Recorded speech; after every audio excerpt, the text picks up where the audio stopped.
Operation midnight hammer అనేది success అయిందా లేదా? రీసెంట్‌గా మనం చూసాం United States of America Iran, Israel కాన్‌ఫ్లిక్ట్‌లోకి ఎంటర్ అవ్వాల్సిన పరిస్థితి వచ్చింది. ఎందుకంటే ఇరాన్ న్యూక్లియర్ ప్రోగ్రామ్‌ని అడ్డుకోవాలి అంటే యునైటెడ్ స్టేట్స్ ఆఫ్ అమెరికా దగ్గర ఉన్న వెపన్స్‌ని ఉపయోగించాల్సిన పరిస్థితి వచ్చింది. ఇటువైపు ఇరాన్‌కి ఈ 2 కంట్రీస్ కూడా శత్రుత్వం వహిస్తున్నటువంటి కంట్రీసే. అటు యునైటెడ్ స్టేట్స్ ఆఫ్ అమెరికా గానీ, ఇటు ఇజ్రాయెల్ గానీ. ఎందుకంటే ఇరాన్ యొక్క న్యూక్లియర్ ప్రోగ్రామ్‌ని అడ్డుకోవటమే ఈ 2 దేశాల యొక్క ముఖ్య ఉద్దేశం. ఎందుకంటే వీళ్ళ అస్తిత్వం ఉండాలి అంటే మిడిల్ ఈస్ట్‌లో ఇరాన్ యొక్క ప్రాబల్యాన్ని తగ్గించాలి. ఇరాన్ న్యూక్లియర్ వెపన్స్ గనుక డెవలప్ చేసుకోగలిగితే ఇరాన్ ప్రాబల్యం మిడిల్ ఈస్ట్‌లో పెరుగుతుంది. అందుకోసమని ఇరాన్ని కట్టడి చేయాలి. ఇరాన్ని కట్టడి చేయాలంటే ఒకే ఒక ఆయుధం ఇరాన్ న్యూక్లియర్ వెపన్స్‌ని డెవలప్ చేసుకోకుండా చేయటం. అలా ఇరాన్ న్యూక్లియర్ వెపన్స్‌ని డెవలప్ చేస్తుంది ఒక 3 సైట్స్‌లో ముఖ్యంగా. ఆ సైట్స్ నేమ్స్ వచ్చేసి Fordow nuclear facility, Natanz nuclear facility, Isfahan nuclear facility.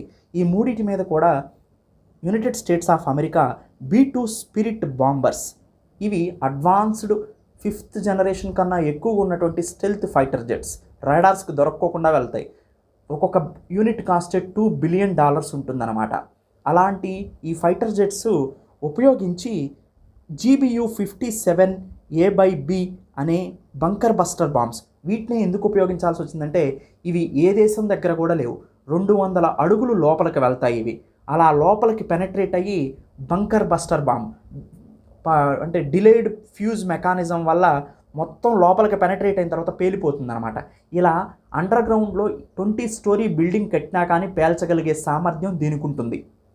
అందుకనే United States of America B-2 బాంబర్స్ను ఉపయోగించి ఈ GBU-57A/Bని Natanz and Fordow nuclear power plants మీద, న్యూక్లియర్ ఫెసిలిటీస్ మీద ఉపయోగించారు. అయితే ఇక్కడ మనకి ఎంతవరకు సక్సెస్ అయింది ఈ మిడ్‌నైట్ హ్యామర్ అనేది, అది most important. Midnight hammer success అయిందా లేదా అనేది కొన్ని వాళ్ళ మాటల్లోనే మనం చూడొచ్చు. యునైటెడ్ స్టేట్స్ ఆఫ్ అమెరికా కొన్ని స్టేట్మెంట్స్ ఇచ్చింది కొంతవరకు. వాళ్ళ స్టేట్మెంట్స్ యొక్క సారాంశం కనుక మనం చూస్తే 12 బంకర్ బస్టర్ బాంబ్స్, అంటే ఈ B-2 బాంబర్స్ రెండు GBU-57 మాత్రమే మోసుకెళ్ళగలుగుతాయి. 2 బంకర్ బస్టర్ బాంబులు మాత్రమే మోసుకెళ్ళగలుగుతాయి. 6 వెళ్ళినాయి కాబట్టి మొత్తం 12 బంకర్ బస్టర్ బాంబ్స్ని డిప్లాయ్ చేశారు.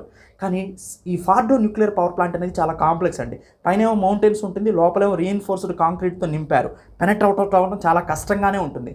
సో అందుకోసమని చాలా కంప్లీట్గా డిస్ట్రాయ్ అవ్వలేదు అని ఇరాన్ చెప్తుంది, అండ్ యూఎస్ఏలో ఉన్న కొంతమంది చెప్తున్నారు. కానీ మేము ఒకటి మాత్రం చేయగలిగాము అని యునైటెడ్ స్టేట్స్ ఆఫ్ అమెరికాకు సంబంధించిన సైంటిస్టులు కానీ, యునైటెడ్ స్టేట్స్ ఆఫ్ అమెరికాకు సంబంధించిన సెక్యూరిటీ పర్సన్స్ చెప్పేదంటే మేము ఇరాన్ న్యూక్లియర్ ప్రోగ్రామ్ని ఇంకొక 5 నుంచి 10 సంవత్సరాలు మాత్రం డిలే చేయగలిగాం.